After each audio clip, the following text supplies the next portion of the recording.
Between the coast, Orlando, and Tampa, and the efforts at FPL now, I don't think you find a finer group of active, engaged, collaborative people that are also technically astute and strategically understand what has to get done here. It's just a lot of roll up your sleeves and do the work. Okay, the Volt. 40 miles electric, because most Americans drive about 40 miles a day to and from work a day. And then it goes into extended range mode, another 300 miles, actually over 300 miles of gasoline, very efficient driving, about 37 miles per gallon on the gas extended range. So I have a Volt right now for 6 months. For the last 35 days, right around here in Orlando, I live in Dr. Phillips. I go over to Winter Park, I go down to OUC, I come back home, I go to the Florida Mall, I go to the Millennium Mall, take my kids on all these errands. And always electric. I've never used a drop of gas except for the other day. I was coming into my neighborhood and I had to use, for about 2 blocks, I had to use a little gas. Didn't quite make it. I was trying to overachieve. Other than that, I've taken my vehicle also on gas trips. I mean, 40 miles electric and then into the gas. I've been down to Miami with the vehicle. I've been up to Baton Rouge, Louisiana to pick my daughter up from college. So I've done very long distance trips with that same vehicle. Please get in one of these vehicles. You will be stunned at how wonderful these vehicles drive. They are like luxury vehicles. Quiet, smooth, like a stealth fighter just moving through. In sport mode, there's nothing like this vehicle. This is what people say the most, fun to drive is the first thing they say. Can you imagine that people are saying, these are a lot of you guys in the audience I recognize as really key customers of the Volt too. What comes out of their mouths most often is, it's really fun to drive. This is an electric vehicle, and it's not like the golf carts you used to drive or you do drive today. Comfortable, quiet pops out. That's what I love the best, is the quietness of the vehicle. Technology smooth, love it, great, on it goes. Fantastic vehicle, probably the best vehicle possibly ever developed. Okay, why 40 miles and what are real life customers seeing? Now this is really funny, this is just a coincidence too. Ted, is that you in here? Are you Volt Ted? Okay, so this was not planned. Yesterday I went through to this website called voltstats.net, and there's a community of Volt drivers out there, and I'm sure it exists for the Leaf, I'm sure it exists for everyone, but here's a site where Volt drivers start putting in their mileage. And there are like 3 different measures you can do. I kept seeing, just coincidentally last night, I'm like, Volt Ted here's on this measure as one of the top 10 in the country, Volt Ted there, so miles driven without gasoline. There's Volt, I'm gonna pick on you now because you're here. 1,718 miles driven without gas. Here he is on the second measure that you can sign in for, 122 electric miles driven in a day, and you're also over there for 5,377 miles on a single tank of gas. So OnStar helps understand these data points and feeds the data to you because you're looking at that OnStar data, and then you can enter to the website.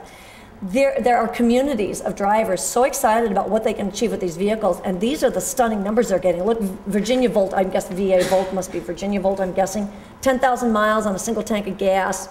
Watt up here, 254 in a single, still don't know how you do. That's a lot of charging in between or something. I don't quite know how that metric works, but still in all, really great. You got a guy from Florida right here and his wife who are driving a Volt and getting this kind of experience, and this is nationally very competitive, trying to get the bragging rights for the vehicle. So very proud to meet you actually today. That was fantastic to meet both of you.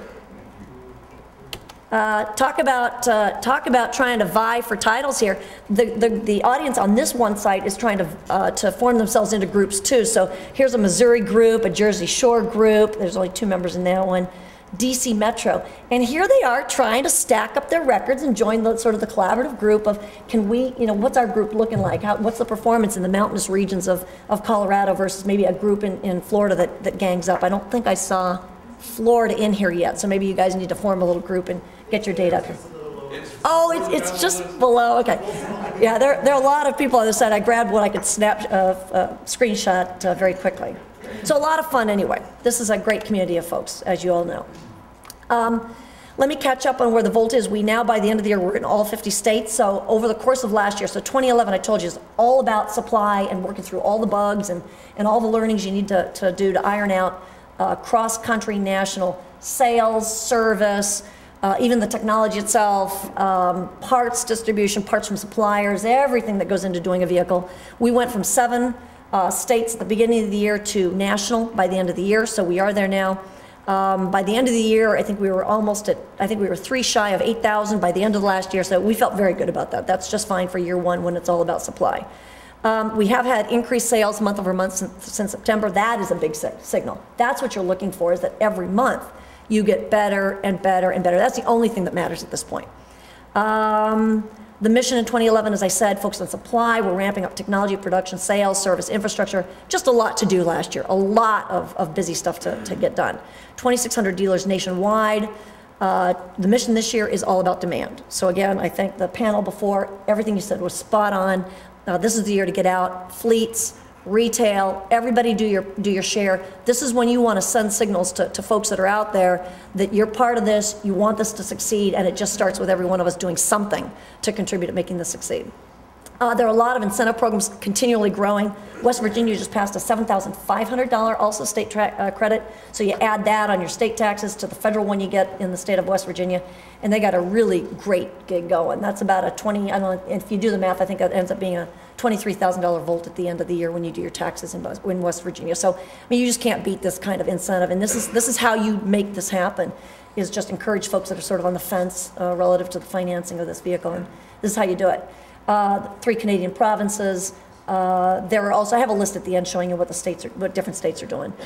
GE's by far the largest fleet order corporation right now. They're trying to get their entire sales fleet into Volts and Leafs. They've ordered 12,000 Volts. We've delivered about 200 of them. So we have a lot of progress to make this year on just the GE deal alone. But what we're looking for this year, we need to increase the collaboration. You guys are way ahead of the pack. But let's keep going. I think that adding corporate stakeholders is the goal this year, and I was happy to hear that you invited so many here today, and so many of you have attended today. I really appreciate that very much. I think that the secret lies with you this year. I think that corporate stakeholders are where this needs to happen. Adding to that the conversation about destination stations. You have some of the most important destinations where people shop and where they enjoy themselves, so I think that it's important to consider that right now. All right. You know the vehicle charges at 120 and 240. It's as easy as finding a household outlet. I know the Volt right over here is plugged into the outlet on the side of the building, so good for, I think it was Rick's car, wherever Rick ended up going, but Rick's car is parked on the side of the building, so very good. I do that all the time. 240 is also great, a little bit faster. The Volt at 120 charges in about 10 hours, real easy overnight. I plug in every time it's sitting stationary. I just find a place to plug in. DC fast charging, I'll just save it if there are questions afterwards, but there is it's a tough one. We have a Chatham standard that's out there. Nissan and Mitsubishi use the standard, but from Japan, but the industry is actually working towards a separate standard to get everyone on the same page, and it's something that the SAE is working to develop right now. It'll be done by the end of this year with hardware and everything ready by probably the first or second quarter next year, ready to install. So on the DC, just if you have questions about fast charging, you want to know about it, please talk to me. I'll give you the latest status of what the industry is doing and where everyone sits. It's just a tough issue. It's a real tough issue when we don't have an industry standard. Not everyone agrees, and we're just going to have to work through it. But we know that in the 90s it was a bad thing to do. So we want to get everyone on the same page. So I can explain more later on. Lots of utilities joining as we go along, including OUC, TECO, and FPL down here in Florida. Key partners in the entire effort around the country, but we're very, very closely aligned with the utility industry and the power industry in general. We wanted to make sure we designed the vehicle right in the beginning. They're touting this vehicle as much as I personally can on my own too, so you guys do a fantastic job. Proud of you. Vehicles are parked mostly at home. In fact, there's 7 days a week, some national highway transportation data. The red is 5 days at work, so you see that in green is folks parked at home most of the time with your cars. 5 days of work, so the workplace becomes the second most important place where we focus on charging. Blue is driving around or parking at commercial locations, shopping locations, and so on. So our priority has always been home, then work, then public. But Jennifer's exactly right. Public's really important for outreach and education and just awareness. So could use a lot of that for those purposes. But home was the one we really had to nail last year, and I'm going to show you data in a second. We did a really good job last year on charging.